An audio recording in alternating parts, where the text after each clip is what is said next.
See my screen now. Yes, I can see it clearly. All right. So, hello everyone. Good day.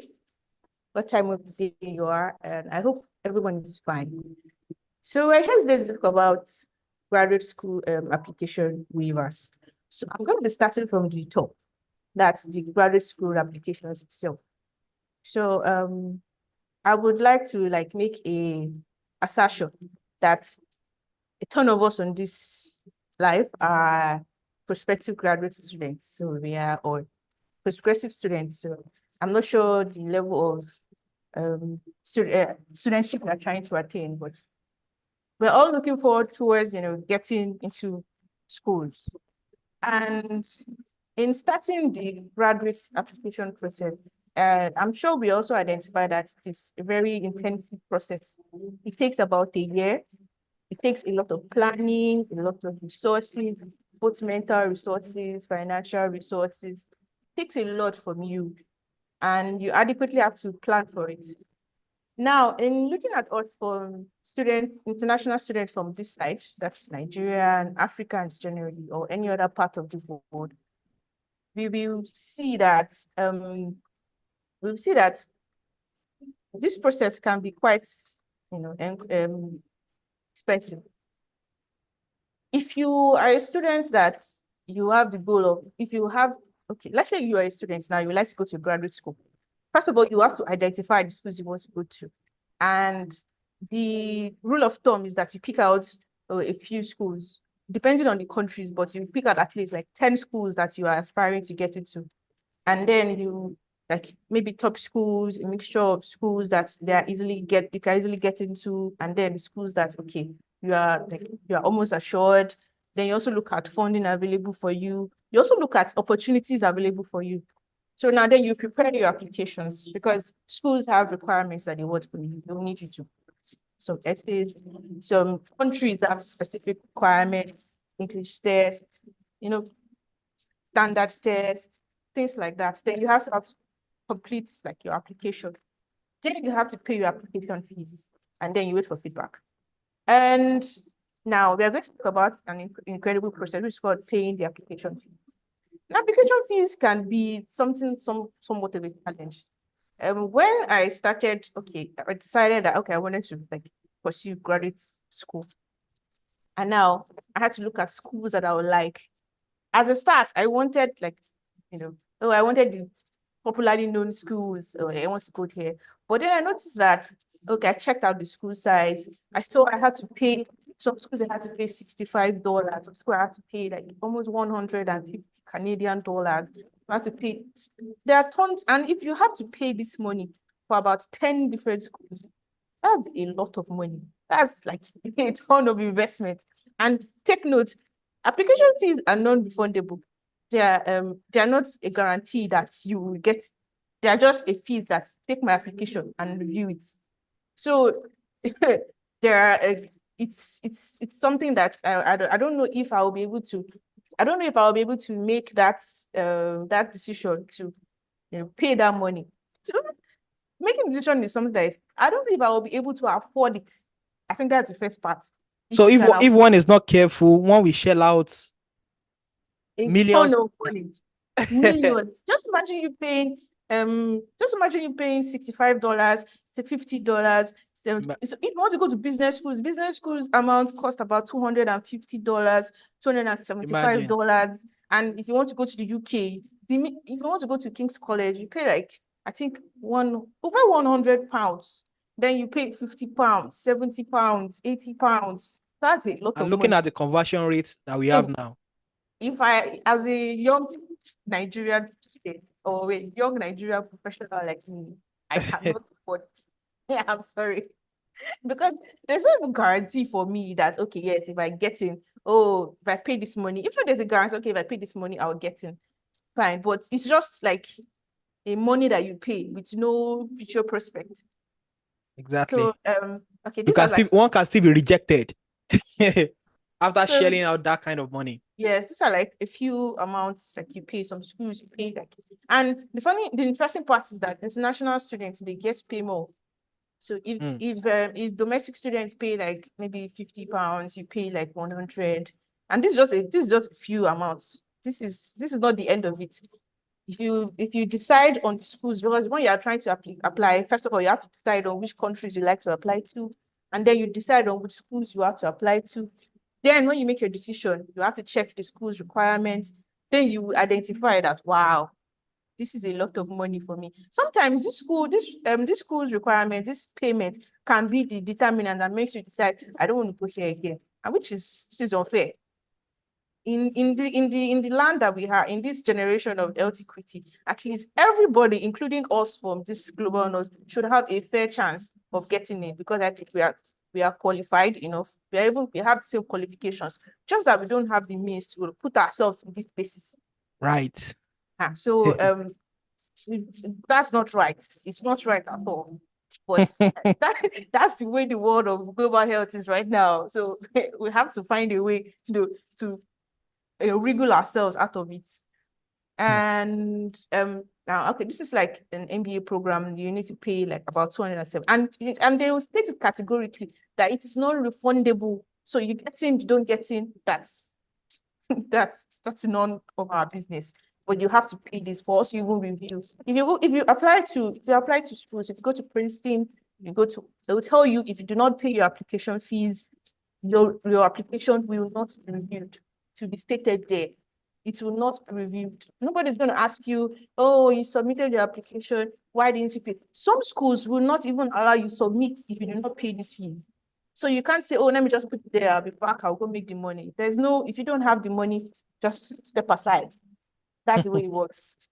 So now here we are talking about what we the major crux of today, that's application fee waivers. So fee waivers are like discounts. Let's say discounts, just like a channel which allows prospective graduate students to apply for programs without actually paying the standard application fee. Now, these waivers will help you relieve the financial burden. It gives you at least a fair chance, and it make it easier for you to apply to multiple schools. So when last year I would think that, oh, because of these fees I couldn't really do, but after like a ton of research, I now noticed that, wow, there are actually things that can help me.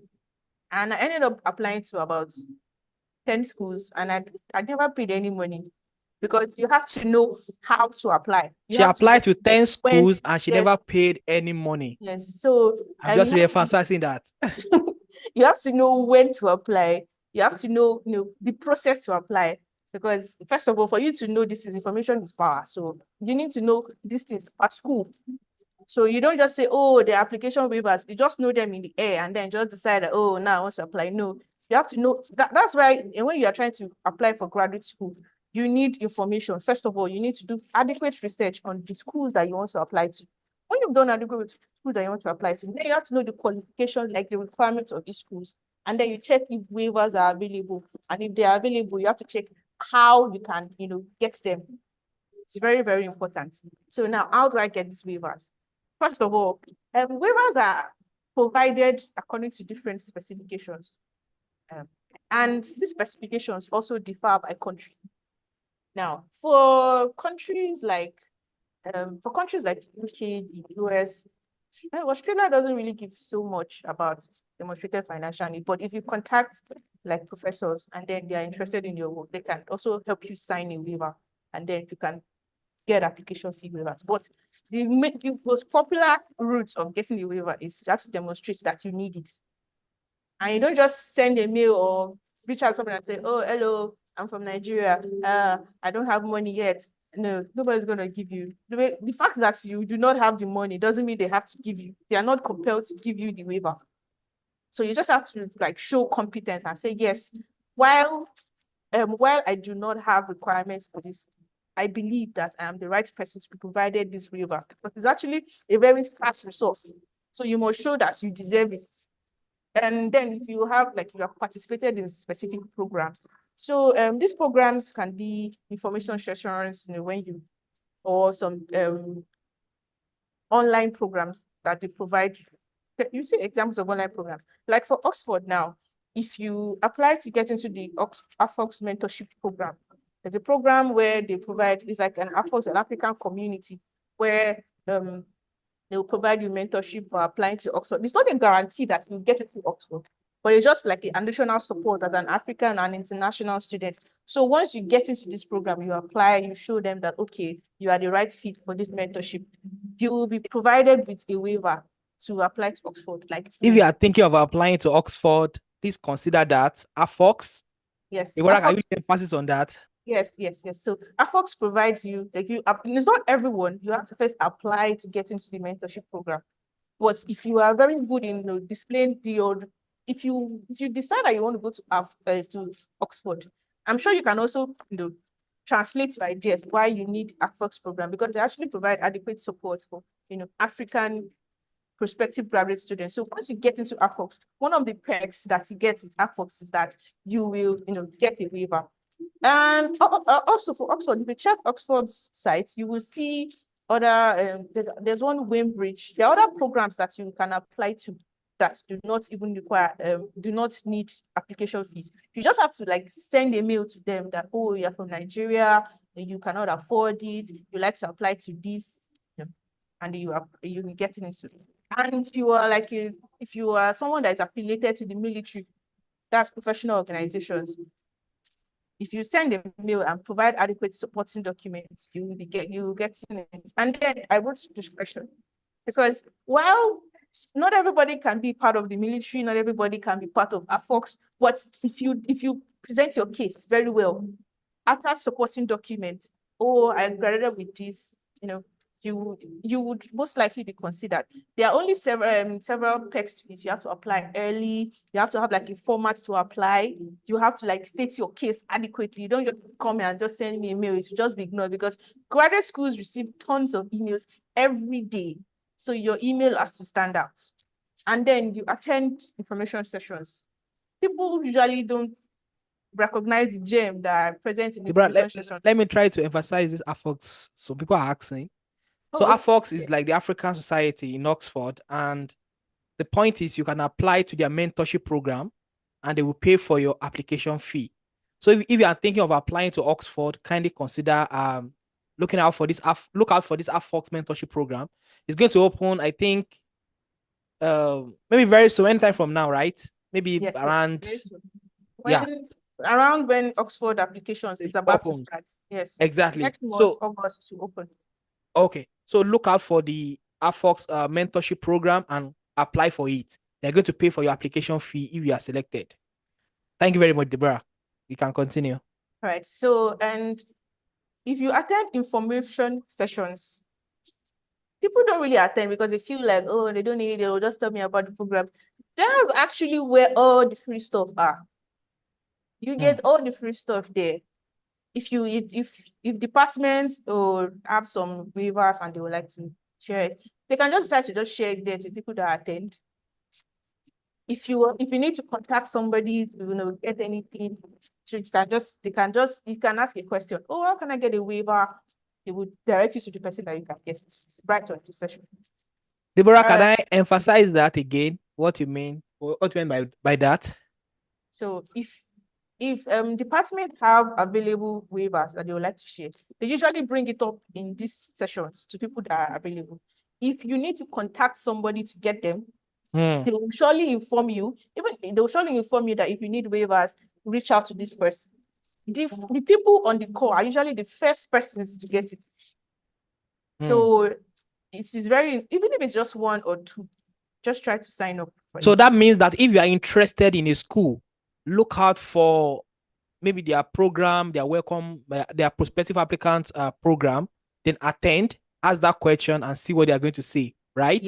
Yes, definitely. That's Please, if just you're applying to any school, try to attend if they are that kind of event. I know most schools, some schools in the US, they have that, right?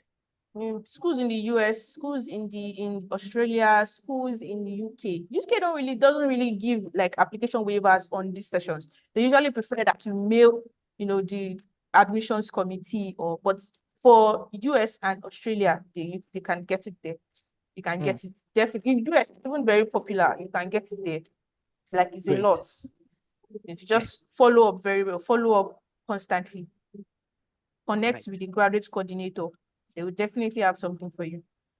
And Now, applying to research-related courses. So that means that you have to decide on the school that you want to go to now, so that it will be a lot more easier for you to be able to know, to be strategic in the way Thank you you very much. approach the school, the department, and all, right? Yes, yes, definitely. So that's why I said you have to start from the start. First of all, you have to know the countries you have to go to, because obviously that will determine how you structure your application. When you know the countries you want to go to, then you have to know the courses, the schools that you want to apply to. After you have identified the schools, then well, from the beginning, you don't have to have an exhaustive list, but at least you should have an idea of the program that you want to attend. So that by the Right. time you are trying to align by the time you are trying to align your application, you're trying to send it, you can't be sending the same mail to the same mail to different schools. It will look very generic, and they will know, and they will not. Yeah. You have to You have look to make like it yes, you have personal, to look like you know personalize what, it. yes, you have to look like you know what you're doing. So first of all, you know your program, you know the country you like to go to, you know the school you like to go to. So once you do that, once you see that once you see that the application is open, when they say, oh, application open, a week or two, send your waiver request. Don't waste time, because that Africans are everywhere. Nigerians, they will take everything. By the time you come, that's finished. They will tell you that it has finished. Act So fast, you have to right? act, yeah, you have to act fast so that it doesn't finish before you decide that, oh, I'll get it. So now, yeah, this one now, this applying to research related courses. Now, this one does not really pertain to the US, because US, everything is ascribed as research related courses. So you would end up having to pay application fee for Australia, and for Australia, for Canada, for UK. There are some things they called thesis courses, and then there's a research related courses. So things like all these MPhil, DPhil, when you want to apply to them, they're like masters by research and PhD. You don't pay for them. You don't pay for applying to them. They are For free to masters of apply. research in most Yes, schools, right? yes, yes, If you no, apply to masters of research, please have this, know this. yes, That's, of course, most schools also see it as like PhD.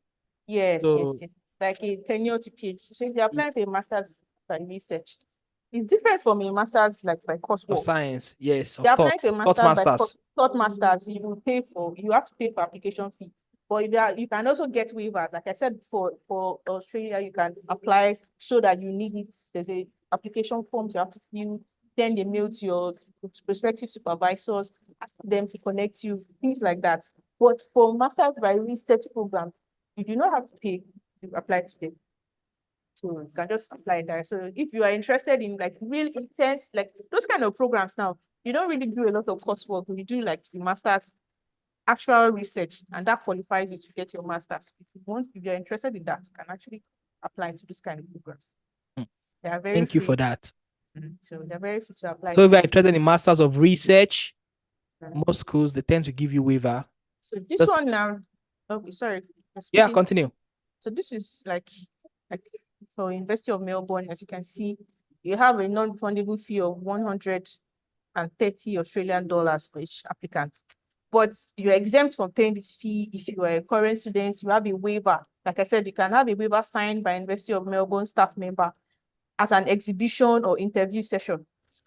So exhibition will mean that if they have information sessions that they are applying to and you request, interview session is for you to get interview session.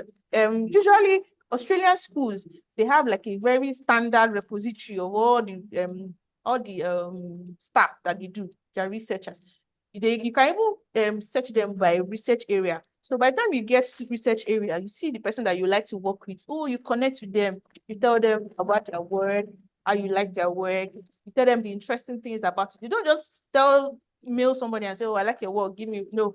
That's not how it works. So you can communicate, oh, I like your work. I'm also looking to work in this. Tell them your progress in terms of your personal development, or at least your interest in terms of career interest. And then align that, oh, you want to know if you can join their lab, or you would like to apply to, but you cannot afford the fee. And if the staff member or the researcher likes to just, can sign a waiver for you, and then you send it to the school and you'll be granted. It's actually not very hard. So if you are That's about sponsored by the University of government, Melbourne. yes, and this is also applies to other Australian schools. This is just a sample. Okay. if you're also applying to a research higher degree applicant, now this means that, like I said before, this is a research intensive, this is a master's by degree program. So if you're having a master's by degree program and a PhD program, they are called research higher degree applicants. So they are not taught programs. They're not courseworks. They're like master's by research, like I said before. So don't sleep on Australia, right? No. Australia provides a ton of funding. Like there's plenty of money there. So you can apply there. Great. So now this is a university in the US. So free waivers are needed. This one, if you have attended a session, the way this school works is that they have like a repository of people that attend their sessions and they just apply it automatically. Some people, they will they'll give you a code and tell you to apply the code when you're applying. Now, this is just one type. This is another type where they provide discretionary fee waivers. So you have to like send the request to the school.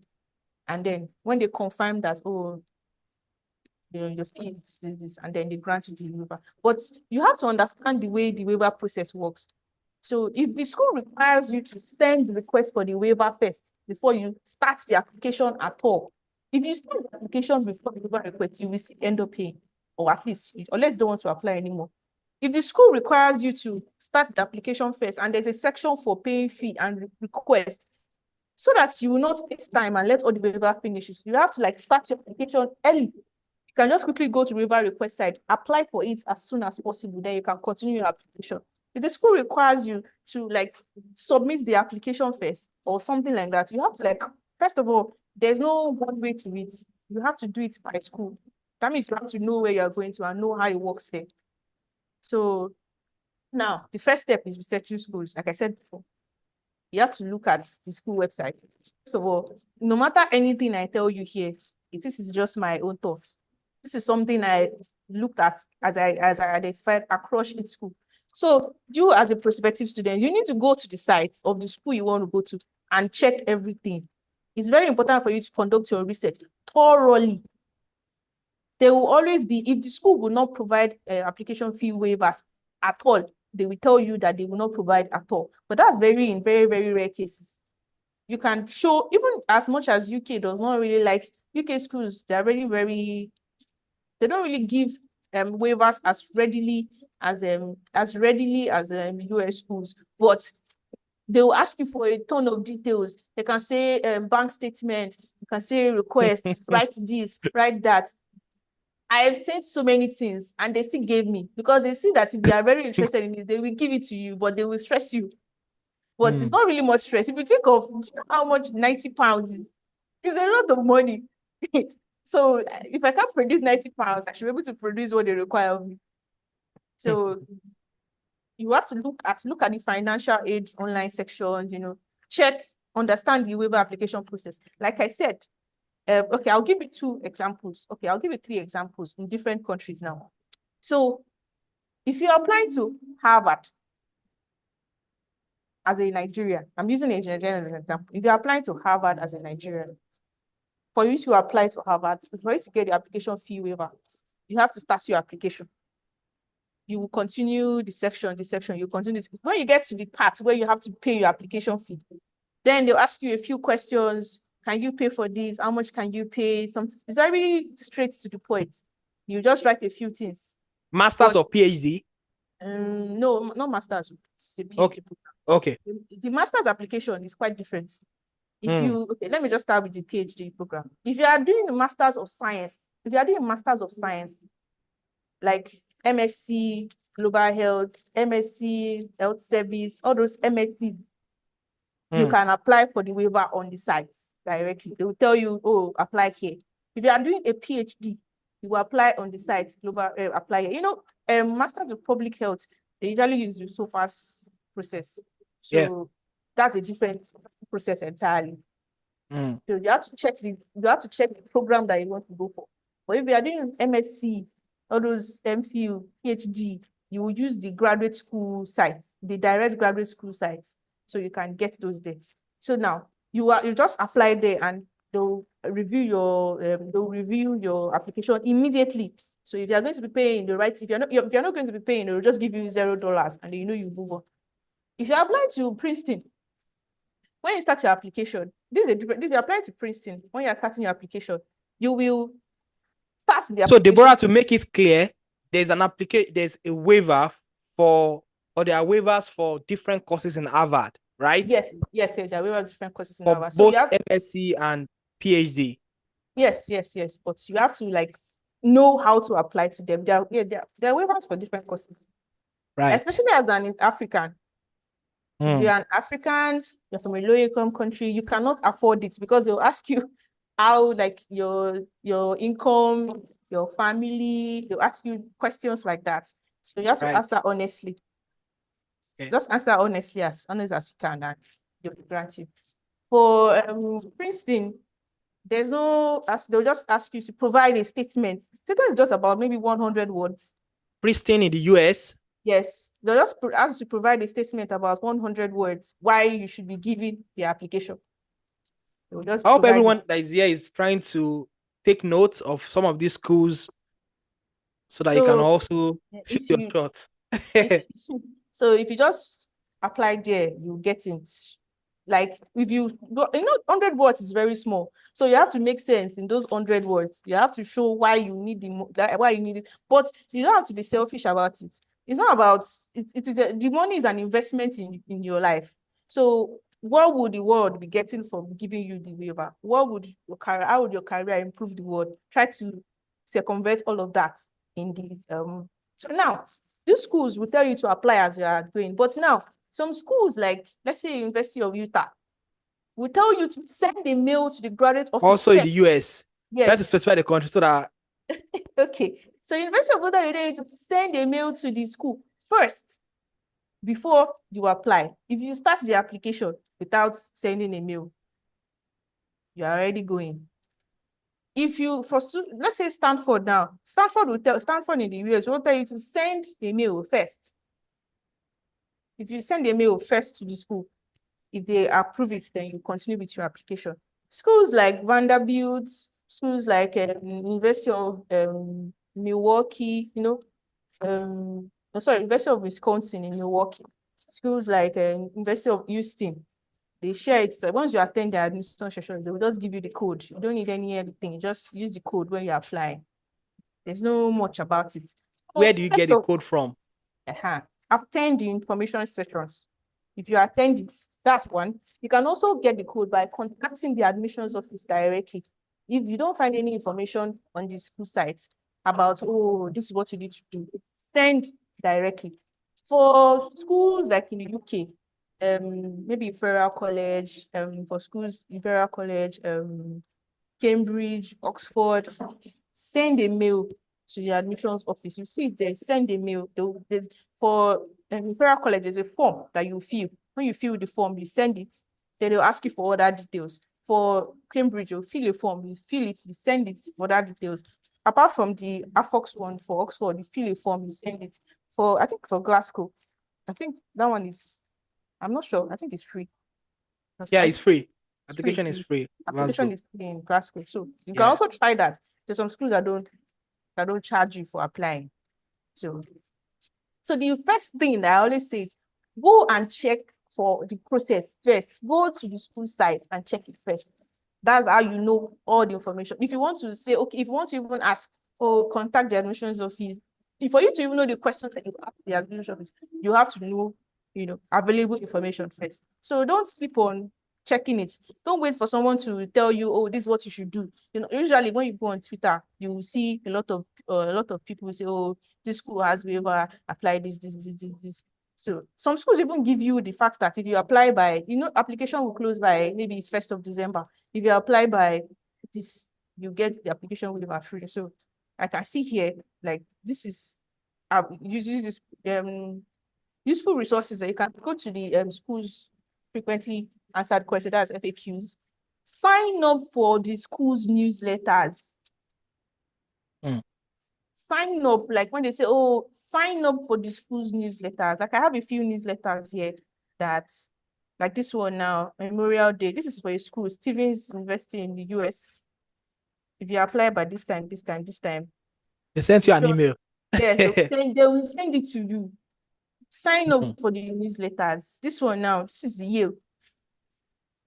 Yes, because I signed up for you. So if you submit by December 1, it said there's no application fee if you submit your application by December 1. Then if you submit after that, you will have to pay. Even as there's any school you want to go to, any school at all, they are way back for you. It's just that you have to know when to apply for it, the process to apply for it. So if you don't even want you to even send anything, but just submit at a particular time. So once you go to school, if you see any information session, sign up. If you see our newsletter, you like the school well enough, sign up for Don't it. miss the information session of the school that you're interested in. Yeah, sign Because they up will for anything. So great. now, usually the documentation you need, transcripts can be unofficial transcripts. So you can And send a everything can be seen certificate. on their website, right? Admission Definitely, website, yes. the graduate school website. Yes, everything can be sent. If they want you to, send a mail directly to the coordinator, you will see it there. Send a mail. If you don't see anything there about anything, send a mail too. Because actually, some people will decide to hide it. So by the time you send it, I say, oh yeah, we have it, have this. Because they There's don't always want a an lot of admission crowds. office email that you can Yeah, that you yeah, definitely see on the website that you can yeah, send yeah. email to. So just send it there. I'll have like some samples of emails that you can send here. So Wow. just get to it as we go on. Thank you for that. So some schools we have like to provide financial statements, like those UK and the Australian people. They are very tough. They want to know that they really like they want to know you really deserve it. One, they also want to know if you really cannot afford it. So show them. So now because of that, I want to believe that you have like a ton of schools you want to apply to, like 10, at most 10. I don't think you should be applying to more than 10. So just try to use a particular format to choose them. But if you can have, go through the hassle, no problem. So you can just, prepare your deadlines, use a checklist to ensure that all the requirements you need are prepared. So I just provided a sample here.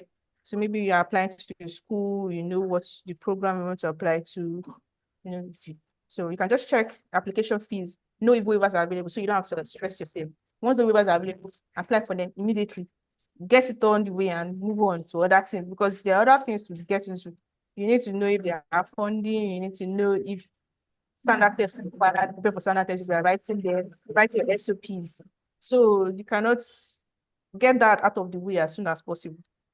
So monitor your deadlines and waiver submission dates, because they're very important. This Can you talk about the Cambridge waiver, the MasterCard? Oh I think yes, yes. something for MasterCard. Okay, good. So the Cambridge waiver works like this. If you apply to first of all, Cambridge has two kinds of waivers, actually. You can apply to the school waiver directly. There's a form that you fill where you write an essay and things why you need the waiver. But there's a specific time that you can submit it. So you need to, if you want to apply for the school waiver directly, but you need to apply within the time. So you have to, that's why I said monitor deadlines and waiver submission dates. You need to apply within the time.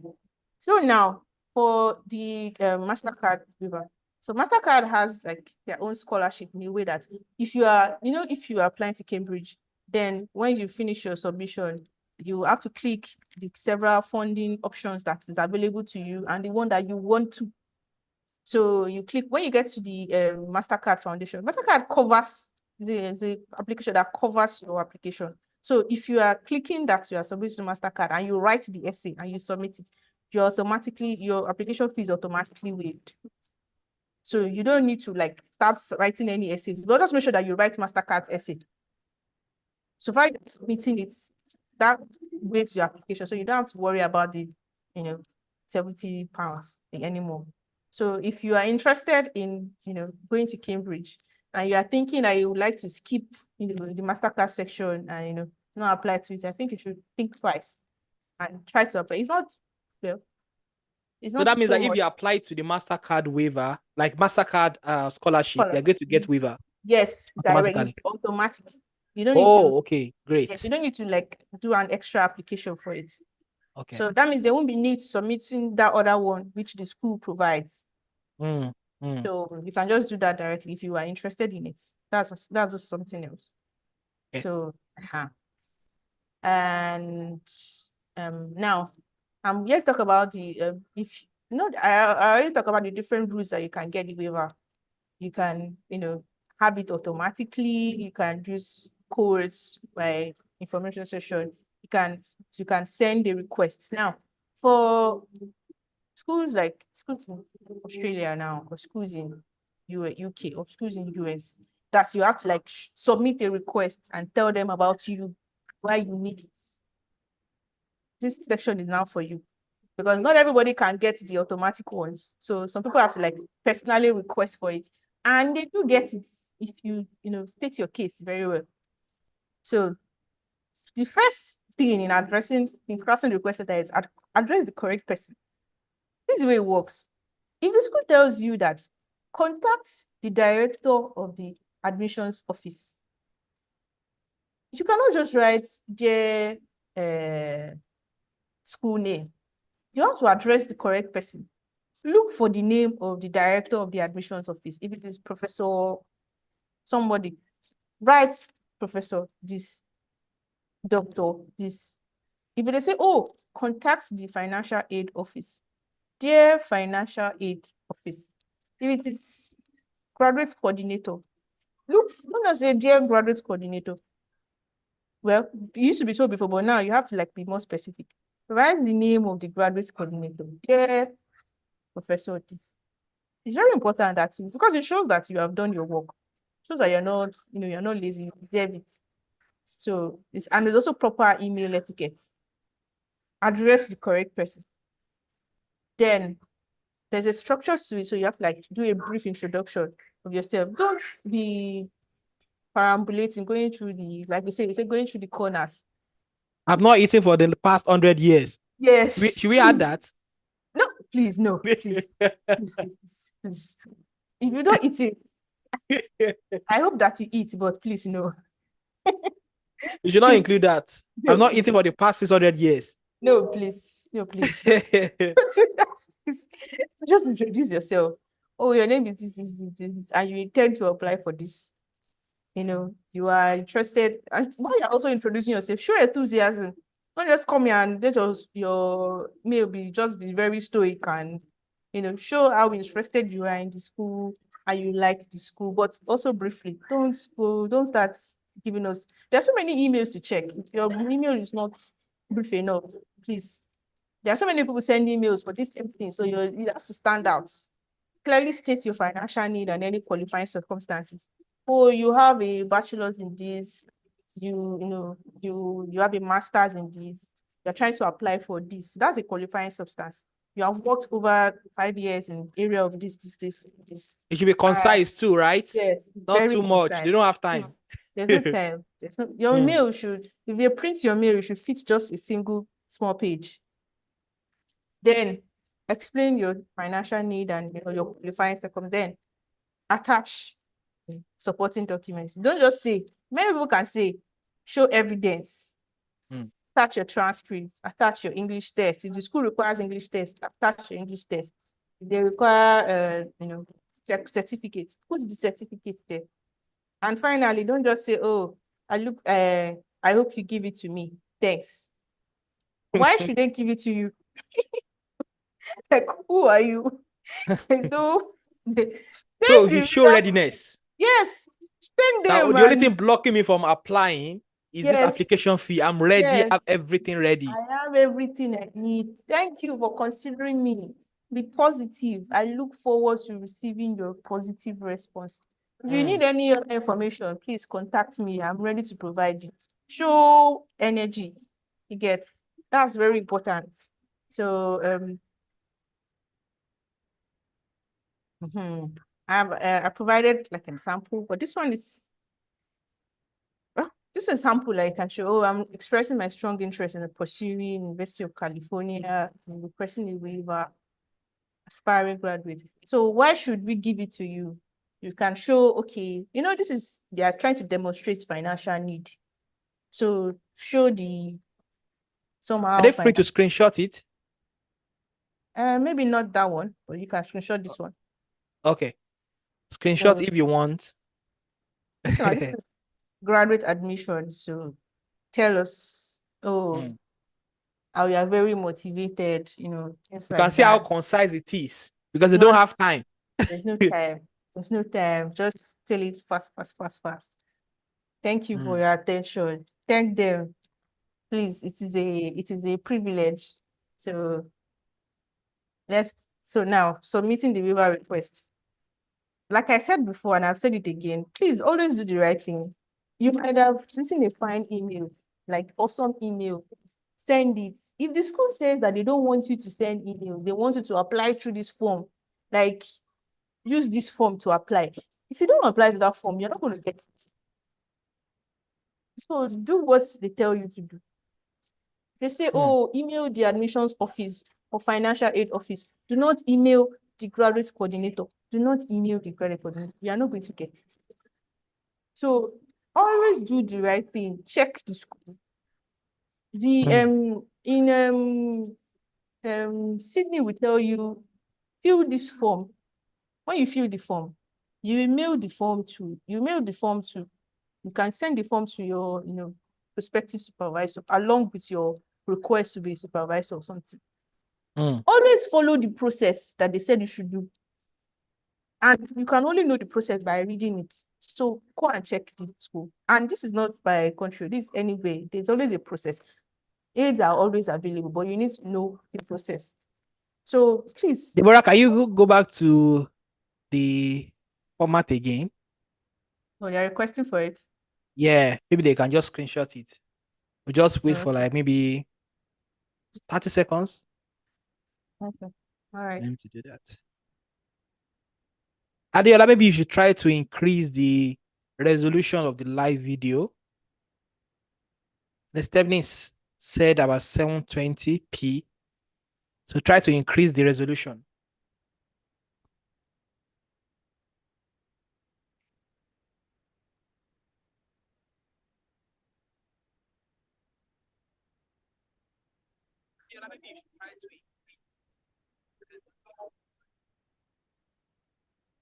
Deborah, yeah, continue. Okay. Thank you. Thank you. Thank you. So now there are considerations that you should have when you're applying for waivers. Because this thing, while it is also by your qualifications, to be honest, it's first come first serve. There are so many qualified people. They are not the only qualified person. Mm. So you have to show your qualifications, but you have to show your qualifications early. So please apply as early as possible. They are not unlimited. Mm.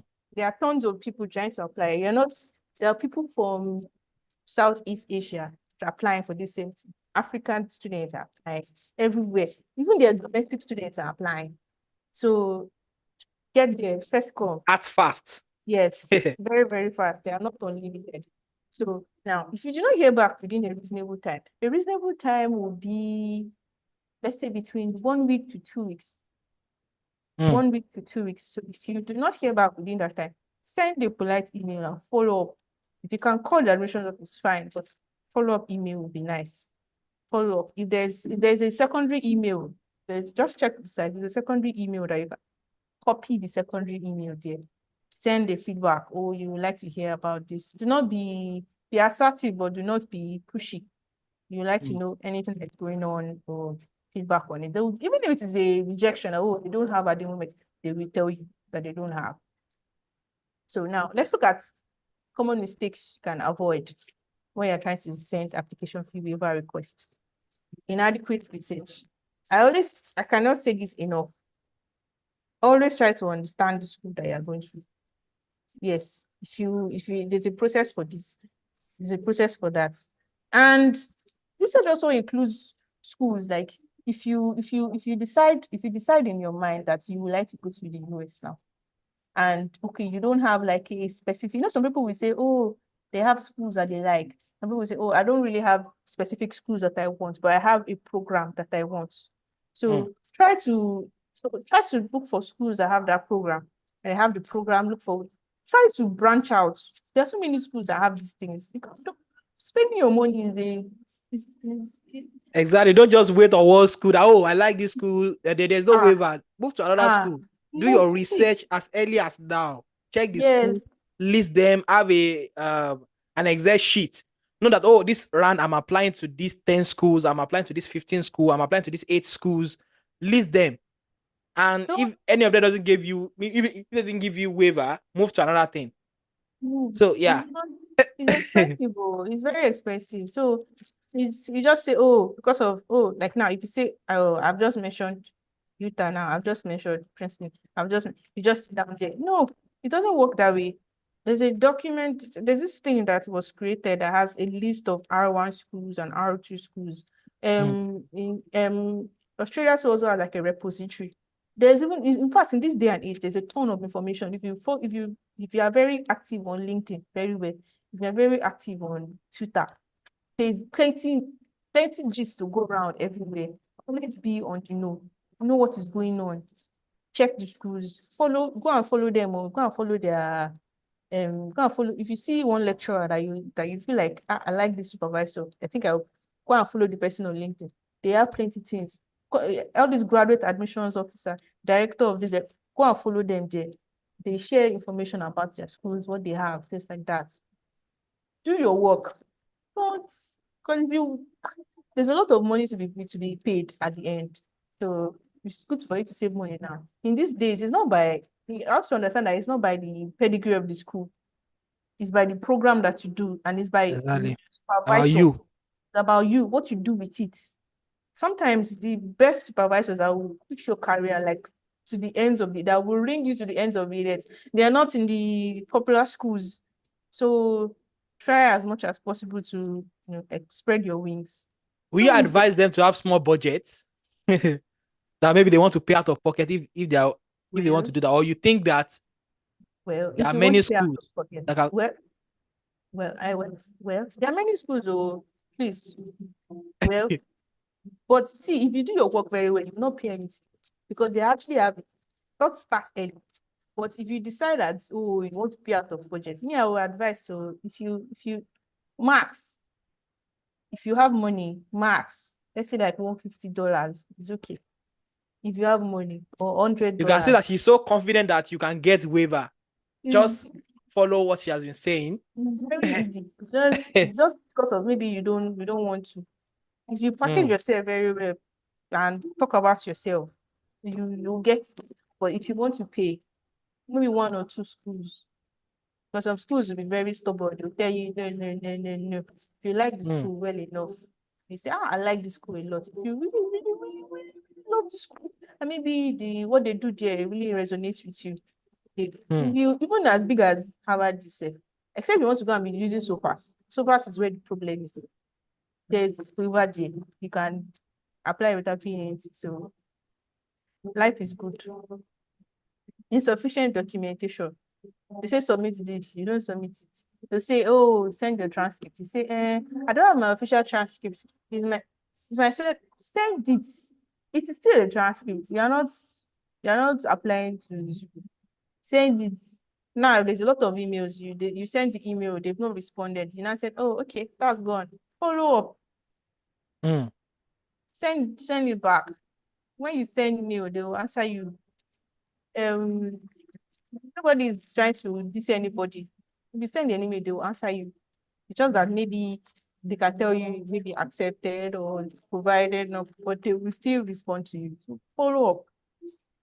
So, like I said before, start early. That starting early is very important. Start from now. If you know that you want to go to graduate school next year, you should have a plan now. Like now is not early. It's not early at all. Know where you are going to. Know where you at least have an idea where you want to go to. Know what you need. Plan Now start saying early. by August, send mails fast, quick, so that you get it. They say, okay, oh, you have been put once it's available, oh, attend this. Sign up for the newsletter. That newsletter is very important. Very, very, very important. Then get information from where they're going to. Very thorough about it. When you are responding, don't say, your email, when you're trying to respond, when you're trying to send an email, don't say, I would like you to please. kindly you sound like someone that is not even sure that he deserves the waiver. You want to go to the school, that means you are sure that you deserve to be admitted. So show that confidence, show your power. Tell them confidently that yes, you would like to get it, even if you cannot afford the fee, you believe that you are the right fit for the school, you have gone through this process. Now, the only impediment for you attending the school is this application fee. We appreciate it if you are kindly granted. You are looking forward to working. Confidently state your point. Yeah, you'll be fine. They are not. You might say, "Oh, thousands of people are applying for this thing." So, out of that thousands, they will pick one. Let the one be you. Be fine. Mhm. Follow up persistently. It's very important. So, where to get help? Always contact graduate coordinators or any sources of information. Peruse check. Actually, when it comes to this waiver thing, especially US waivers, you see it online. But I would like to believe that we on this board, we are not just quarrying the net to run away. We are trying to improve our careers. So don't just be applying everywhere, like all around. At least you have a plan for your career. You have a plan where you're going to. So do the actual work. Don't just be going around and applying randomly and say, "Oh, go to school has waiver. Let me go there." That one is not nice. We are not running away from our country. We want to help our career. So let us align accordingly to the ones that will push us forward.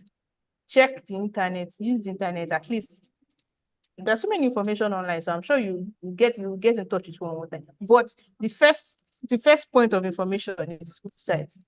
Contact query coordinators. Send them email. Even if they don't send them email, tell them that, "Oh, I'm glad to meet you. I'm a prospective graduate student. I'm applying to this course. I would like to know if it's available for us. If it's available, which timeline." Send it. They will respond to you. So do that. And okay, there's additional sources now. This one is like another kind of waivers because when we are applying to schools, like this one is for the US now. We have some schools or some programs that is to provide standard tests, GRE, GMAT, English test, TOEFL, IELTS.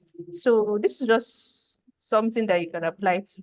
Now this test course, Bonus yeah, resource. this bonus resource. This resource is very expensive. You'll be getting about $500. Wow.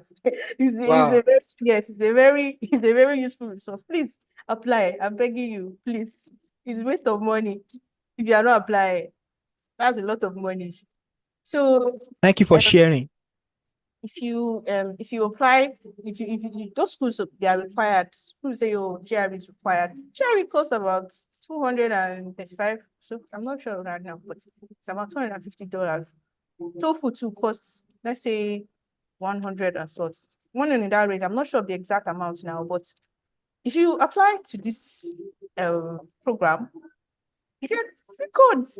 Free, like you do not pay a dime. You do not pay $0.5. If you apply, obviously, if you get in, they'll give you codes for both GRE and TOEFL. Like they won't even give you one, they'll give you both of them. Because I remember I wrote my GRE twice. I wrote my TOEFL even without, I didn't really need it. I just wrote it because I had it. Because I didn't later use it. I wouldn't use it, but I didn't need it again. But at least I wrote it.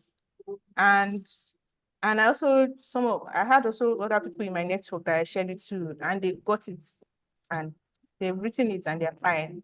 That's big cost saving.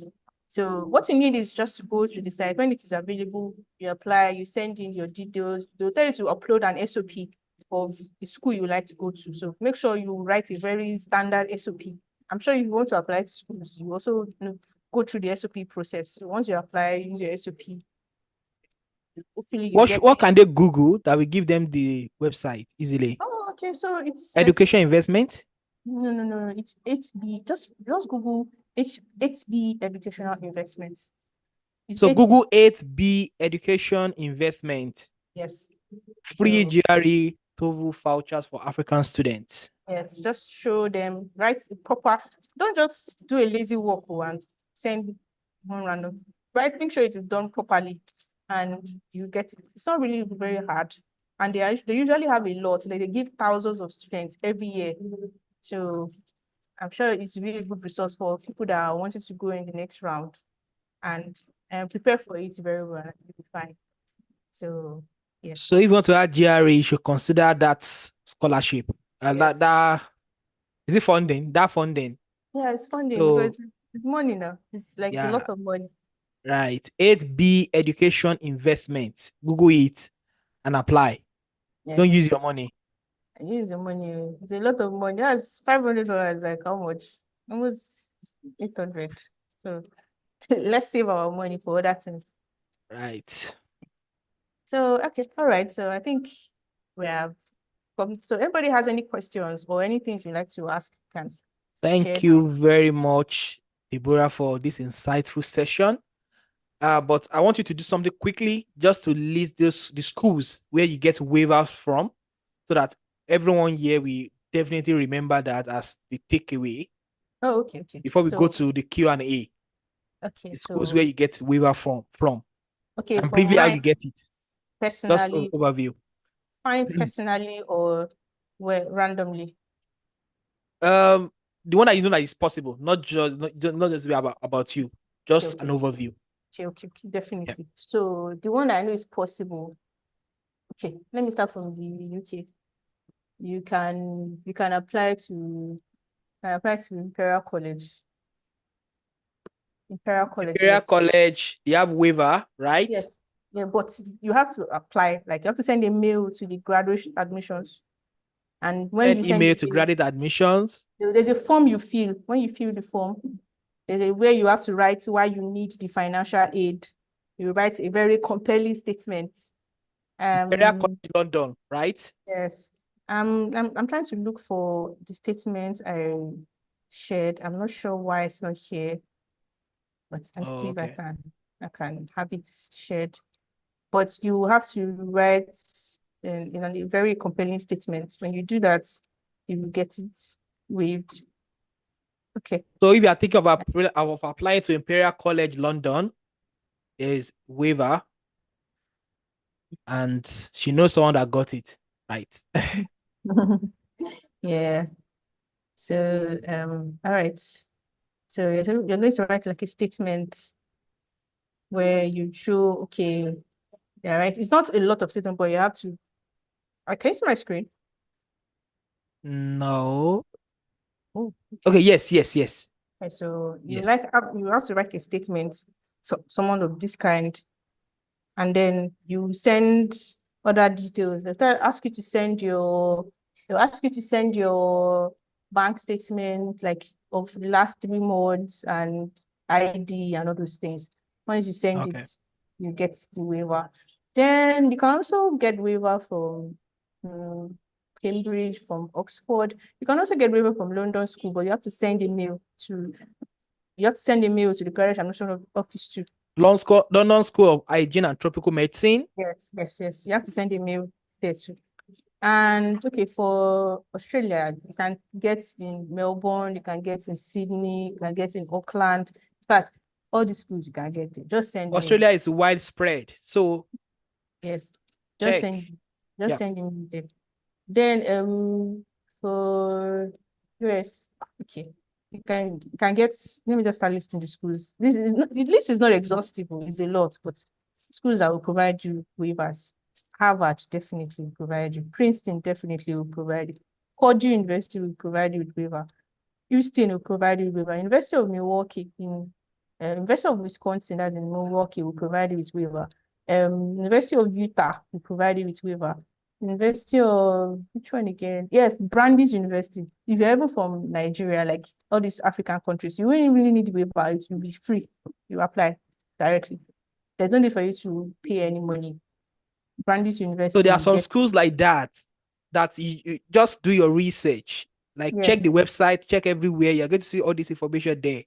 Mm-hmm. The So University of Brandeis is like automatic. Brandeis University automatic. So far, you are a student. So you are a Nigerian. There's a list of countries. They usually do it by low income countries, low and middle income countries. Those countries usually have like a They usually have like a privilege of applying free without paying. Then what else? Yeah, the list is not exhaustive, but schools that you don't have to pay for: Brandeis University, Harvard, Utah, Houston, Purdue to give you waiver to apply. University of Texas, if you attend their information session, they should share it there, so you can get it there. Don't Which one forget to again? attend the information session for these schools so that you Yes. can get more information. I can ask questions directly. Utah too, you can get it there. Stanford, you send a mail to the office and they'll tell you how you can get it.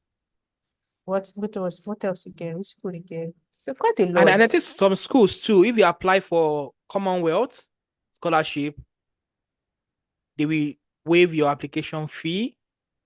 I know for the University of Southampton, they will ask you to wait for the outcome of Commonwealth. So there are some schools like that. Yeah. And it's not exhaustive. There's actually a lot of schools that do that, but they have different processes. So at least you just have to check the information. There's some schools that will tell you they strictly don't. So, but Okay. 90% will, but you have to do it early. Yes, you have to do it early, and you don't have to just send a mail. Oh, okay, I'm a person from Nigeria. No, send an actual professional mail that shows that while you are a great fit for the school, because they also want to invest in you because you'll be an asset for the school. So while you're a great fit for the school, the only challenge, the only barrier between you and the school is the money. So that money will be a great deal. So show your value, because I'm sure that we are great people. It's just that the inequity in the world right now is very intense. So we are working towards closing it. Right. So you can go to Q&A now, right? Yes, we can, definitely. Someone is asking that, does this application fee waivers equate to more competition? App fee waivers allow more applicants all over the world to apply to the same school. Well, I would say yes and no. I would say yes and no. Now, I will start from the yes, because while application fee waivers really help people, because let's say the application fee waiver costs $200 now. Typically, I wouldn't be able to afford $200, but because of the waiver is there, I will. So, and the waiver is not fixed to African continent. No, it's the whole world. So more people have access to, The more competitive it becomes. yes. But the application fee waiver does not have any say in terms of how competitive your own application is. So even if you get the waiver, it doesn't mean that you will get the admission. Or it doesn't mean that, you have free ride into the school. You still have to submit a competitive application. So the fact that you got a waiver does not mean, the pool of application, or the fact that you saw a waiver in the school, this school will be plenty will be there. No, it doesn't work that way. If you get the waiver, fine. Go on with your own strength and make sure your application is very strong. The waiver that you got has no bearing on your application. So it is still you and the admissions committee that has business. So while it will help more people apply, it doesn't really impact the competitiveness of the application. It doesn't make it any smaller or make it any bigger. It is still depending on what you submit and how strong your application is. Thank you for that.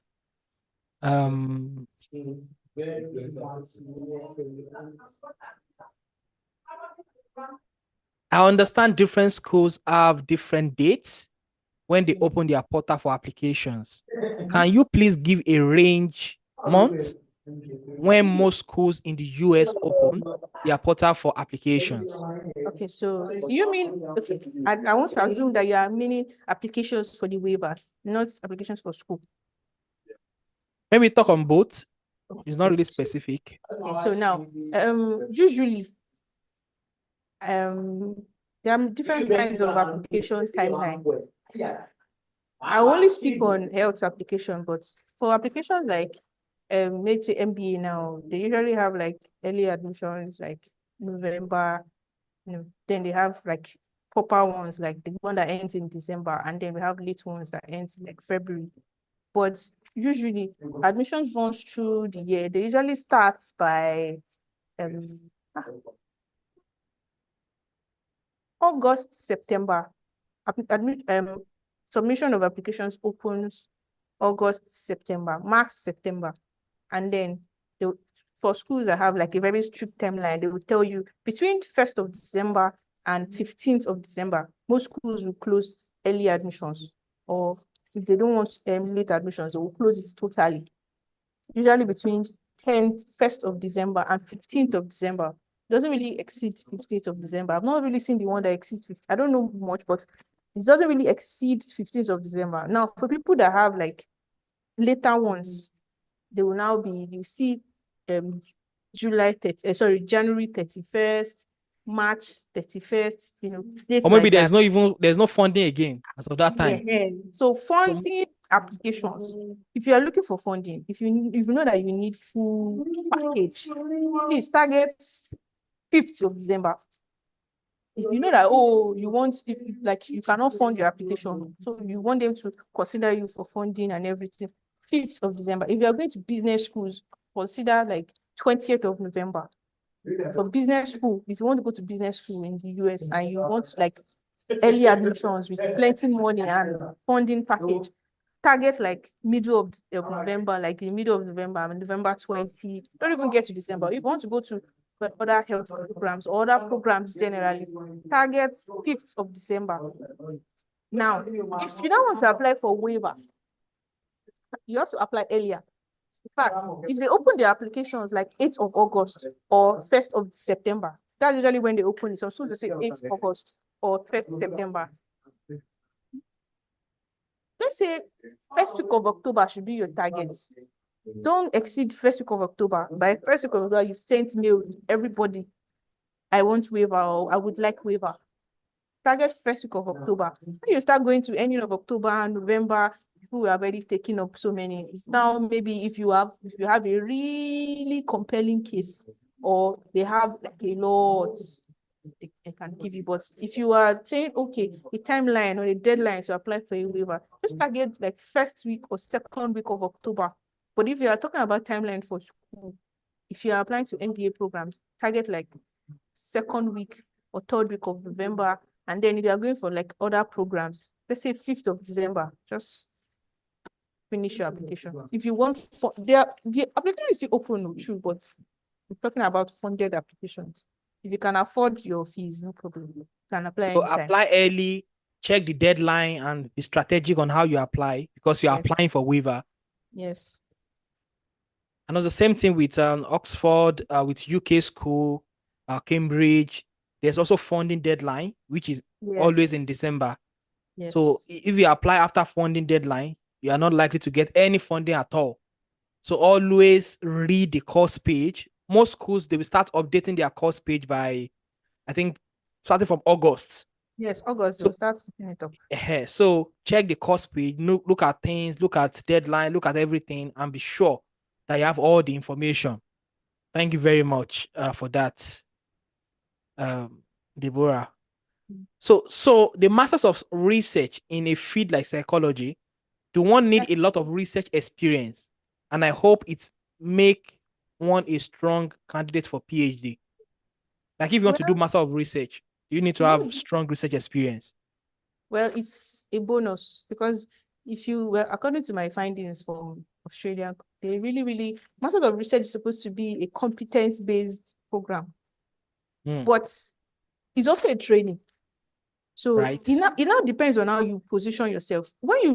First of all, if you want to apply to Australia, you have to first contact the supervisor.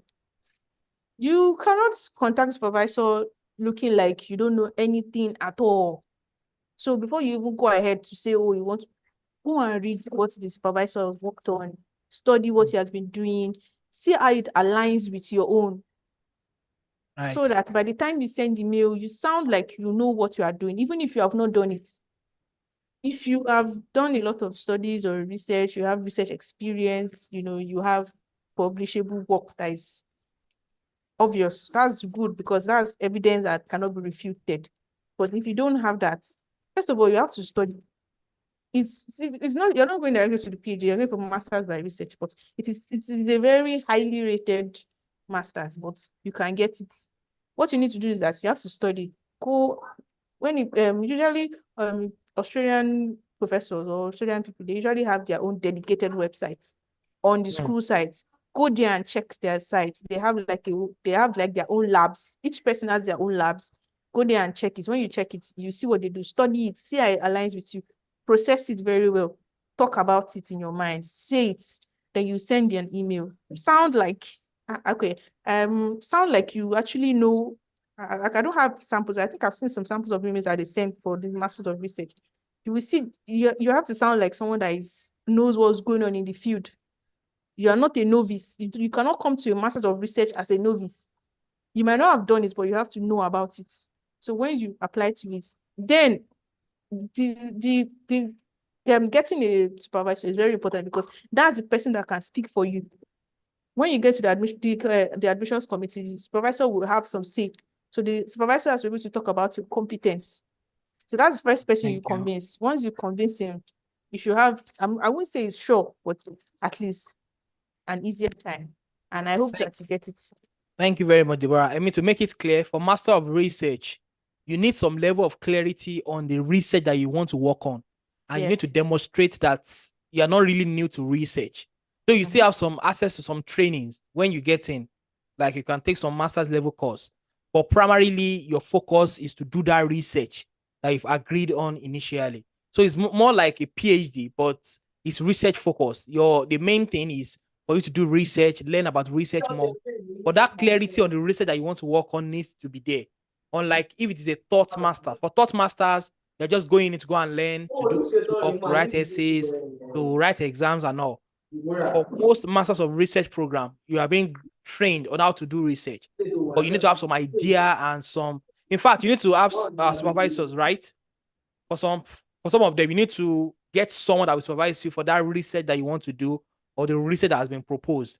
So it varies, but the idea behind it is that you need to have some. You need to demonstrate that you can do research. Though you will still be given some training, some opportunities to learn, but they still want to see that part that you have some experience in research, or you can do research, or you can demonstrate that to them. Okay. And I also have, okay. I yeah, also have continue. so if you want to do that, they have like a admission cycle. They Hmm. resume by December, they resume by March, they resume by October. So like 3 cycles. So it's not like US that has like 4 and spring.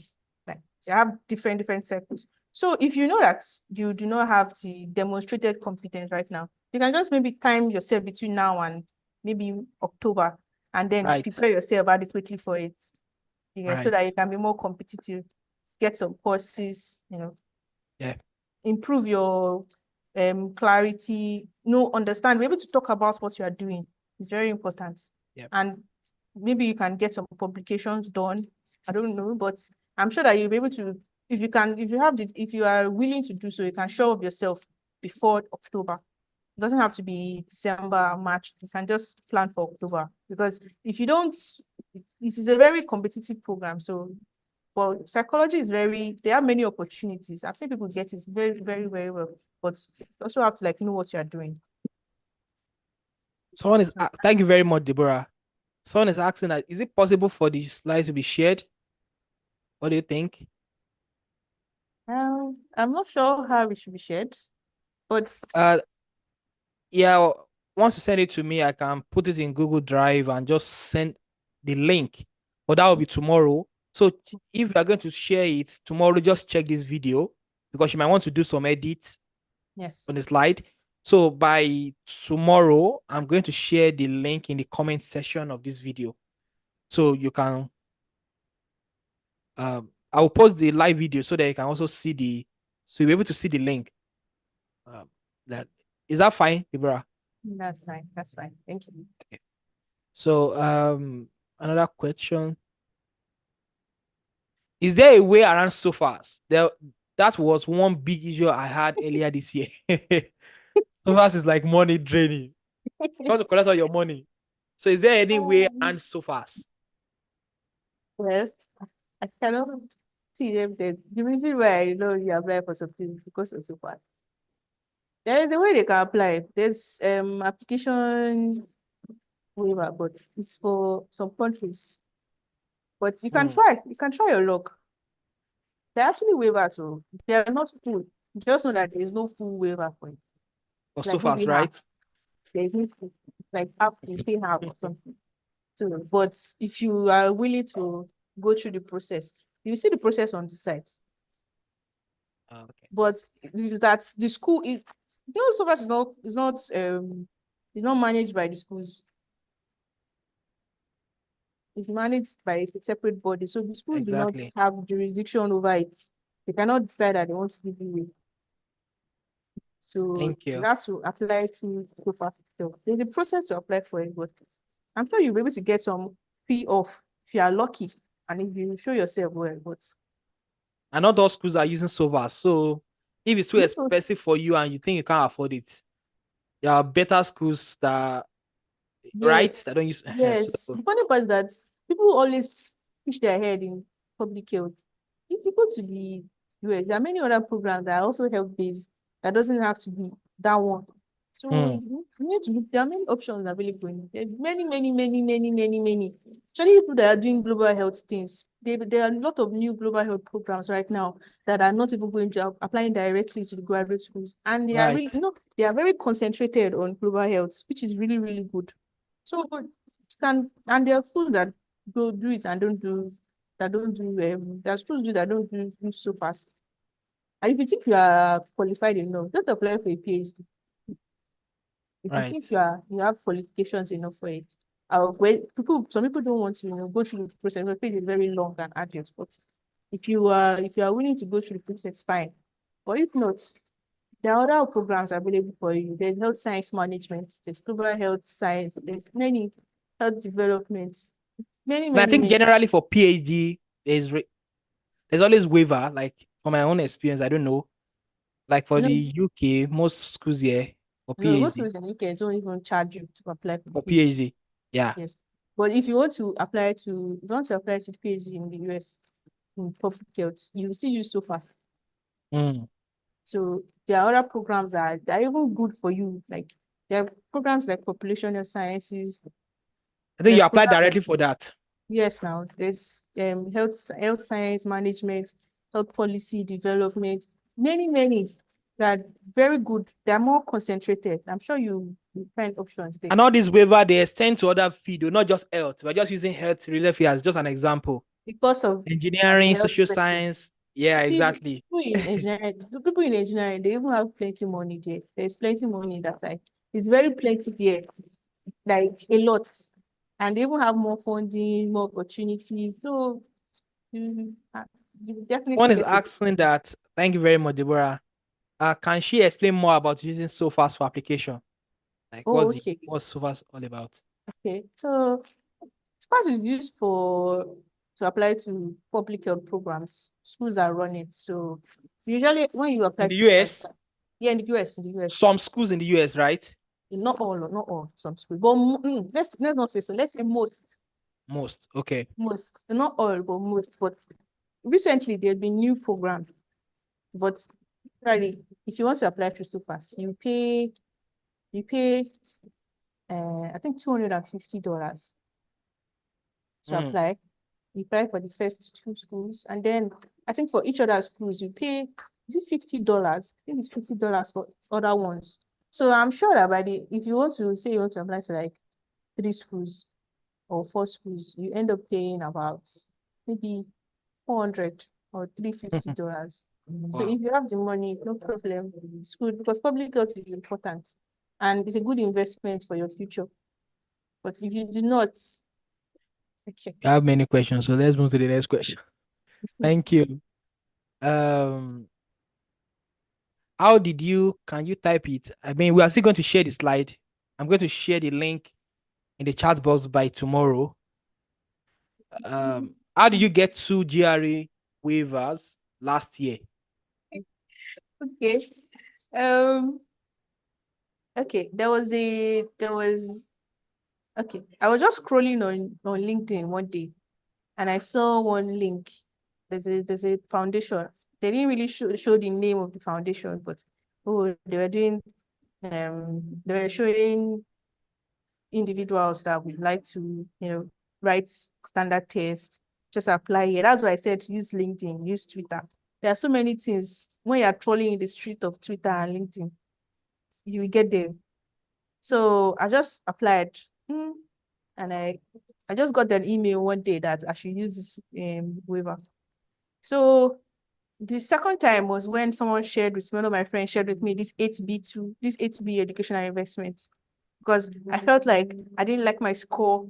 Like my score was not really ringing in my head very well. I wanted a better score. So they just shared it to me, and that time I'd already written IELTS, I wrote GRE. So they just shared it with me, and to my surprise, I sent my my SOP and CV and things like that. And the next, like, I think 2 days or so, I got the waiver again. So I wrote it the second time.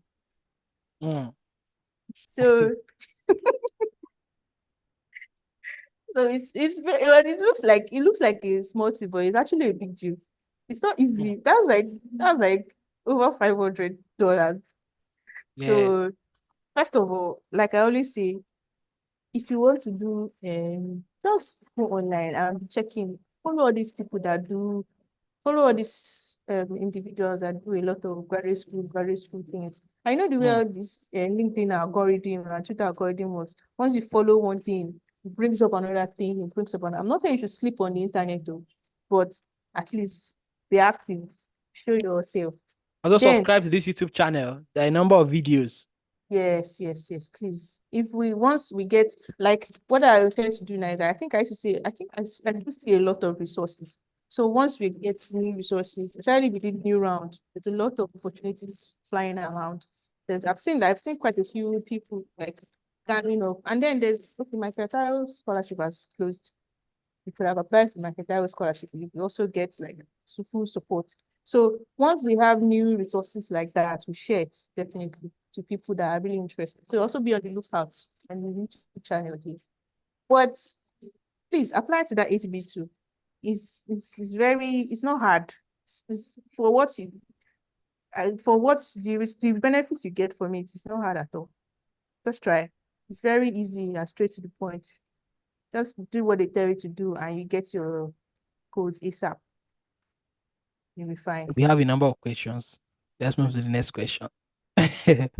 So I didn't get the free scholarship site for the GRE and TOEFL. Is that not 8B? 8B educational investment. 8B, just Google it. Yes. 8B educational investment. So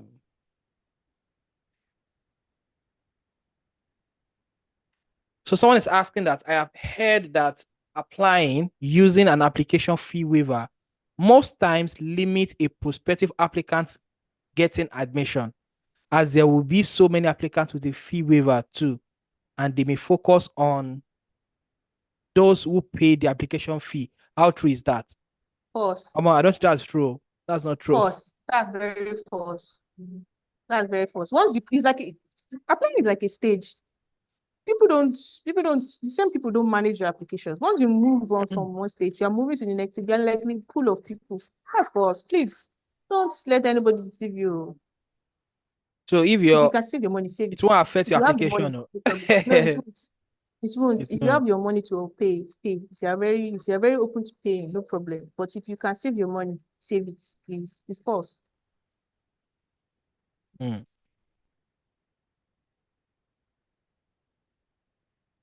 When is early, please? When it's early. I mean, right now, start thinking about the schools, right? Okay. See, if you want to do grad school things at this moment that I'm speaking, and I know, you should have known where you want to go to. Like, not the school or the country you want to go to. You should have been seeing. You should have known the kind of program you want to apply to, where your Right. interest lies. You should have known your interest now. Then at this stage, you should be trying to decide on which school you want to apply to at this stage. So to apply early, like I said, if you are other fields, generally, if you're not applying for MBA, apply early. December 2, 3, 4, 5. Maximum of December 5. Harvard Because will when tell you once their the application deadline. opens, there's no time Yes. again. Once Harvard will tell you that their deadline is December 1 first. with, So with if a long you application. yes, so there's no time. Right Hmm. now, you should know where you want to go. Right now, at this moment. If you don't know now, when you finish this life, go and start thinking about it. Don't know, go and start thinking about it and know what's up so that you can know how you package this. Because it's not just a waiver that you need to do. You need to know how you get your transcript. You need to start writing essays. You need to start looking for people that will recommend you, recommenders. It's a long process. So you need to know now. You need to notify them that although they will need to send things. It's a very long, and if you're going to apply to a lot of schools, like 10, three people have to recommend you, different people have to recommend you 10 times. Three people Hmm. cannot do everything. So you need to have like It's not a easy. pool of people. It's not easy to manage things. So you need to start knowing it now and create a spreadsheet. Start planning yourself. So Let me early, just chip this in. okay. Will you advise someone to apply to just one school in this era? No. No, no, no, no, no, no, Don't apply to one school, please. no, It's not like please. before. Like, oh, just prepare work quality application. Just prepare work quality. Even that work quality application, you'll be shocked that just gets rejection. You just be rejected. You will wonder, my application is okay, but it's not about you. Let me bust your It's not bubble. about It's not, you. do you know that people can be very qualified? The school will admit that you are qualified, but they still will not take you. There's so many things that they check now. Especially in this day of diversity, equity, random things. Exactly. Somebody can be picked just because they come from one country, and you have the whole qualifications, they will keep you in one side. Exactly. So So it's please, beyond you. Just be strategic. Don't apply to just one school. Apply to at least 5. Apply to 10. Apply to as many as you can. But try to also focus on quality. But don't say, yes. oh, I'm sure. Like, I've done this, I've done that. I'm the best graduate student. I'm going to get it, I'm going Uh, to get that. I just applied to just one school. I've no. seen best graduate students and they rejected their application. That doesn't mean that they are not good or they are not. It's just that, let me give you a practical example that I've always been talking about. You know, Nigerians now, like in one class, I'm sure that you can be sure that in this era that we are in now, you can be sure that that program that you think you're the only one applying to, be sure that you are competing with maybe few Nigerians, maybe like 5, minimum of 5, or even 10 or more. People that you don't even know. And they're also applying. And they cannot put all Nigerians in one class. So there's always going to be some level of quota, there's going to be some level of internal or some form of systemic competition that you don't know anything about. So that's why you don't put your egg in one basket. Try as much as possible to apply to many schools and also try to also focus on quality application as much as you can. That's why you have to start planning now so that you can pour in your all into producing very good application, even if you're applying to many schools. So it's before like maybe many years, maybe 5 or 10 years ago that one application. I applied to 4, though I got into the 4 programs, my own case. And for my PhD, I just applied to 1. I don't know the day. I think no, it's 1. Maybe few schools. So, but this era now, you have to be highly strategic, prepare very good application, and at the same time, try as much as possible to just not put your egg into one basket. So, be highly strategic on where you apply to. It's very, very important, and how you Very. apply, and the quantity and the quality. Yes, so Yeah. top notch, top notch. Please, please. Let's do this. Let's do this. Isaac is laughing. uh, Uh, can we get the slide? Yes, by tomorrow. Just check this. I'm going to post this video. Just check the comment section tomorrow. What advice can you give to students that are still in school on graduate school application? because of NYSC saga, is it advisable to go for service? Ah. Okay. But I'm not going to tell you not to go for service. Because that would be, I think that's a personal decision you can make. But personally, you should think about your goals for your career. What do you see yourself? Because while people might dissuade the service, it's also kind of important if you decide to go and do some certain things. So sit down and see that, is this the way my career, do I want my career to be? Do I need it? But it's also a civic responsibility. So try to look at, helping your country. Well, But personally, I know seriously a though, number of people. that So don't as do it. Deborah said, it's highly dependent on you and what you really want to do. There is no Yes, right or now. wrong answer. There's no right or wrong answer. It's just you, what you want. If you decide Exactly. that, oh, you want it, fine. If you decide that you don't, fine. But it's a personal decision. But if you are in, see, even beyond, if you're in undergraduate now, even beyond whether you do the NYC or not, what are you doing to prep towards it? Because you can't see, in the way Nigeria is going now, the, you are competing with a lot of Nigeria, tons of Nigeria. This new admission round will be a lot. You're not just competing against Africans or Nigerians. So people from all over the world now are moved. There's a big migration shift. I will bring career shifts towards getting higher education. So at this moment, you should not be thinking about whether NYC. You should be thinking about what you want for your career. NYC should be like a additional. First of all, what are you doing to show up your application? Mm. You have to be competitive like a lot. If And in you're fact, NYSC years can be a very good year for you to yes, to learn new if things, you're be more if you're strategic and all. yes, if you feel like, oh, you are not, like, you don't really have a lot to offer now, just stay back and show up yourself. Spend that Mm. time in developing yourself, join some things, learn, do some things so that when you talk about what you have done, Mm. you can in fact you will grow in confidence than before. I strongly agree. So don't be saying you're not running away from the country.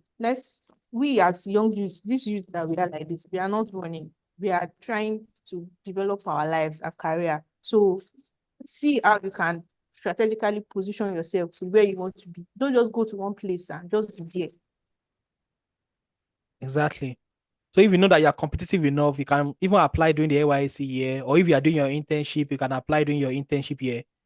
Mm, For me, I applied during my internship year and I got in. So you just have to mm, move on to next. mm. But that doesn't mean that Nigeria is not at art. Like Yes, now we're still going to come back to Nigeria it's and our make dear impact. country. Yeah. We love it.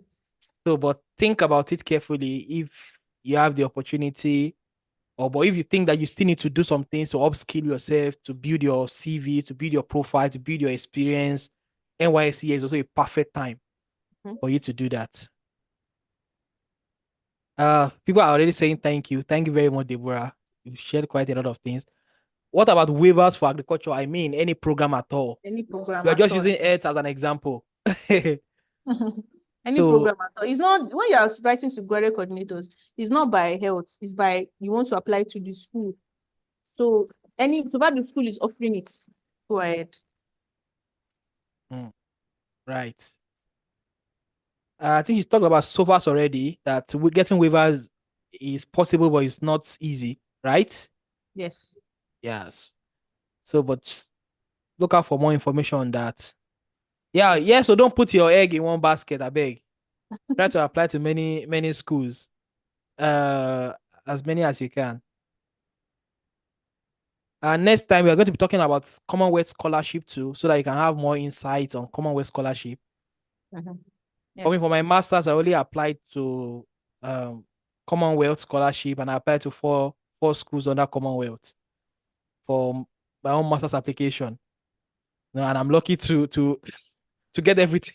I see you're lucky. I see So, you're but lucky. right now, Okay. don't be like me. Just try to apply to many schools as you can, as many as you can. So, someone is asking Deborah that can you place can you place this in the order of priority? Okay. GRE, TOEFL, or IELTS? Where's evaluation? Can you place this in the order of priority? Okay, I think it's dependent on the country, right? Yes, I'm trying to think about because Yeah, if you okay, let me use by country now. I think that by country is the During best. during COVID, standard test like GRE was, but now they are coming, people are using it again. So this also in the US, so it depends on your course. If you are doing a public health course like all this epidemiology, if you are doing engineering courses, if you are doing things that requires a lot of quantitative assessments, Mm, I will put West evaluation and GRE up before TOEFL because a lot of schools now are admitting that Nigerians are English taught people. mm. If you are going to Australia, please, TOEFL or GRE is or IELTS is very important. So you write that. Or That's simply one. put, check the school and check the requirement, right? Yes, yes, yes, yes. But if you are going Mm. to the US, it depends on your course. Yes, really. Please check the course. Some social sciences course, they don't even want GRE. They don't even want it. They don't want IELTS. They don't want it. What they want either your official transcript or your West evaluation track. In fact, University of Washington, the University of Washington will tell you that you don't want your official transcript. They want West evaluated transcripts. So you have to check your school. Mm. So But there's you really no definitely other need priority, right? there's no other priority. It does depend on the school. So when Mm. you're also selecting your schools, it's also that's why I said you should create a spreadsheet. When you're selecting your school, you put in there if they want official transcript, if they want West evaluation transcript. You also put it there if they want you to send the official transcript while you are applying, or you want you to send it after you have been admitted. Because if you are going to send it while after applying, that means you have to pay your school to send it to the school, which is another cost. But if you're going to use your own official transcripts, that will save you cost. So any school that you are applying to, when you get admitted, you will now send it. So there are so many intricacies involved. You just have to know your research. So all these questions can be answered when you decide. For now, you can just decide on like 8 to 10 schools that you want to go to. So when you now Mm. look at all the 8 to 8, assess them, this is a spreadsheet. Now know your own priorities. It's very important. Mm. So I know for most schools in the UK, you don't need And, GRE. but you need an English test. Yes. And you don't also need West evaluation for most schools Nah, in the UK. nah. So please just check the school, the requirement, and can you talk briefly about the English waiver, the letter that you can get from your school?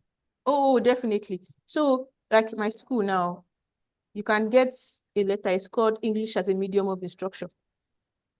So you just apply.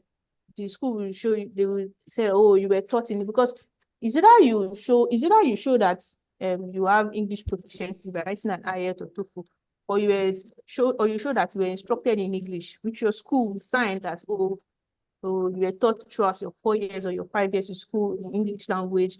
Mm. And it's very important that the letter includes that you were instructed in English language. You also wrote qualification examination, like exams, all those things in English English. language. Mm. Because the fact that you're instructed may not mean that you are writing it to the school, so that the school will not send you back and say you are still pending. So So some you were schools will not instructed. accept. I know Cambridge. Ah, Cambridge will yeah. not accept it. But some So schools, some schools will actually accept it, but some will not. So just know which one. You see it on the information sites. Everything you need is there. But just know that most schools do it. You can indicate that you were instructed in English. In my school, it is called English as a medium of instruction. I don't know what other schools use for it, but in UI definitely. is letter of English proficiency. Uh-huh. So So just get the letter. It's just about like what Deborah said, that you were taught in English, you were examined in English, just that the language of instruction is in English. That's just it. Thank yes. you very much for that, Deborah. And yeah, so for Oxford also accept the letter. I didn't Yes, later yes, use my own English. I wrote the exam, but I didn't later use it. I didn't yes, later use it for Oxford.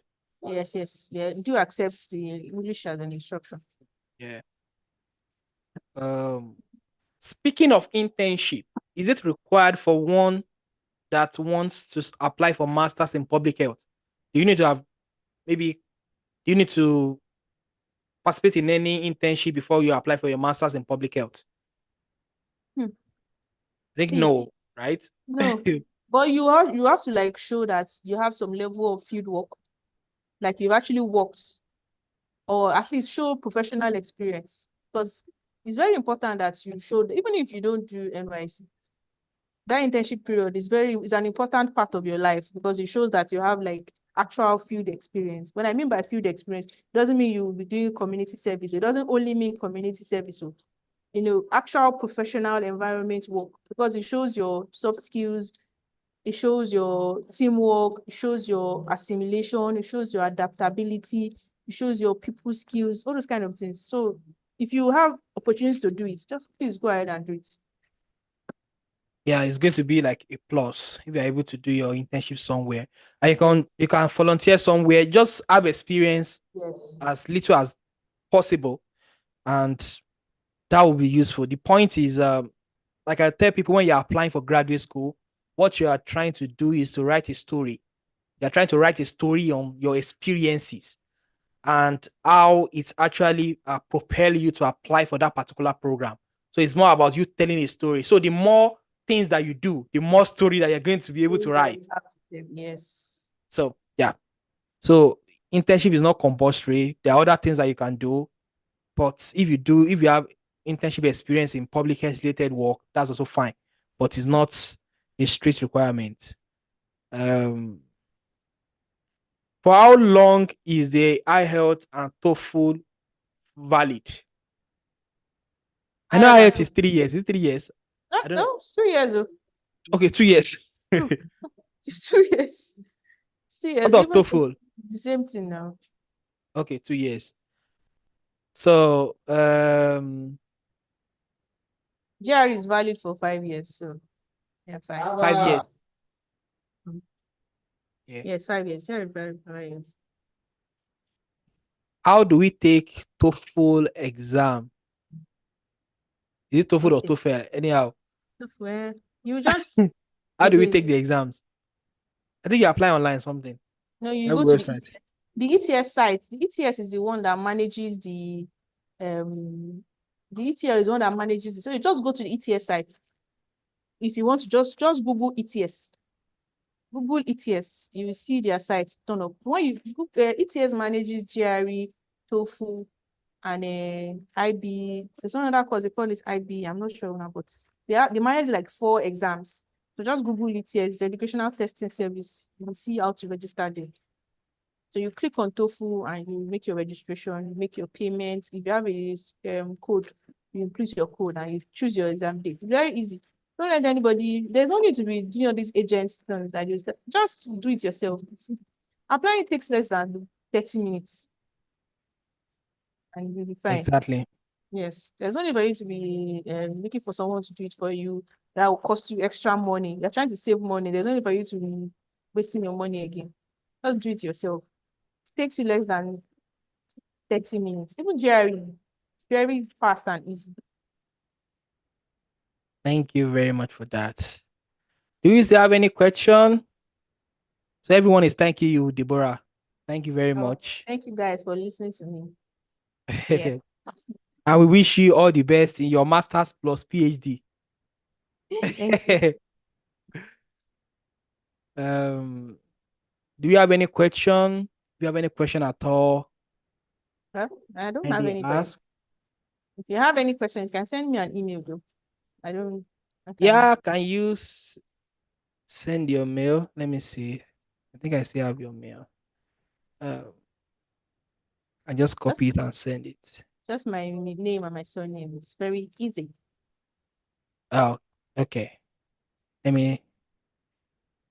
So she's open. I'm going to type the email in the chat box now. So just send email to her. She's also very busy, but I know she's going Yeah, to make out time to try to. yeah. If you send me email, I will see it on one side. Email.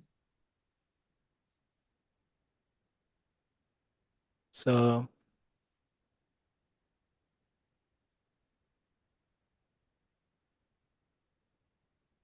Everyone is saying thank you. Thank you Thank you very much. guys for listening to me. It's nice Thank you, to. and thank you very much for doing this. You're welcome. Okay, Adeleke Baike, thank you for doing that. So that's email address. And everyone, please, if you are here, you are not subscribed to this YouTube channel, kindly subscribe. There are a You're number of missing me. videos that will help you, that will give you additional insights on things that you need to know. And more insightful videos are also coming. From my own hand, I wish you all the best in your application. And Deborah, do you have any last word of encouragement, additional insight that Um, you want to give? okay. It might be kind of challenging, especially at the beginning, trying to juggle it all and writing, different stories for different things. Trying to be able to apply like different stories 5 times, 10 times, but you'll be fine. First of all, I'm rooting for you, and everything will be fine at the end. It might look challenging now, but it will pass. At least when you get to the end, it will definitely pass. So I wish you good luck, and I hope that you have a good time, and I wish you well in all your applications. And try to manage your energy and your time. And if you have any questions, you can reach out. But please monitor this channel, because we're sharing lots more. And if you have any other resources that can help you, definitely we'll be putting it up as well too. So just be on the lookout. And also, stay updated what's going on. There's so many things that can, especially today's world now, there's so many resources available for you, but you cannot access them if you don't know about them. So that's why I say just be on the know. Thank you very much, everyone. Thank you very much, Deborah. I mean, you've shared quite a lot of things, and I, I know many people here will have at least get one or two things that would be useful. And thank you very much for that. And someone, can we have good? Can we have resources on how to write good SOP? On this channel, you are going to see the SOP that got me into Oxford. So I Mhm. think that can give you an insight on how SOP actually looks like. Um, please kindly check out that video. I make the video on the statement of purpose that got me into University of Oxford for my masters. So you can check that out. We are still going to have more session in the future on different kinds of scholarship, Commonwealth scholarship. I'm also thinking for Rhodes scholarship as well. We're going to have Yeah. session on how to write personal statements. So just subscribe to this YouTube channel from time to time. We are going to have different insightful session that would give you additional insights on your application. So Mhm. thank you very much, Deborah, for doing this and for sharing your knowledge, your experience. I know it's going to help quite a lot of people. They are very thankful. So tomorrow I'm going to drop the link um, to the slide so that you can look at it. I'm going to drop the link by tomorrow, by this time tomorrow. Okay. And our email, okay, sorry, let me try to.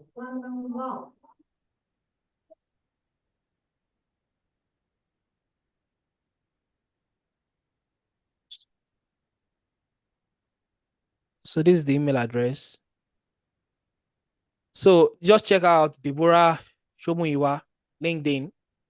That's that's the email address. Thank you everyone for joining. And hopefully you're going to just subscribe. You're going to see on the community tab our next session. It's likely to be on maybe Commonwealth scholarship or tips on applying for Chevening scholarship or personal statement. You're going to be updated on that. Thank you very much for joining, and thank you very much, Deborah, for doing this. Like I've been thanking you since. And we wish you all the best in your PhD. Enjoy Yeah, yourself. thank Don't work you. yourself up too much. Yes, I Enjoy will. the PhD. All right, so we are going to end the session now. Thank you. Bye. Bye, everyone. Bye. Bye. Bye. Bye.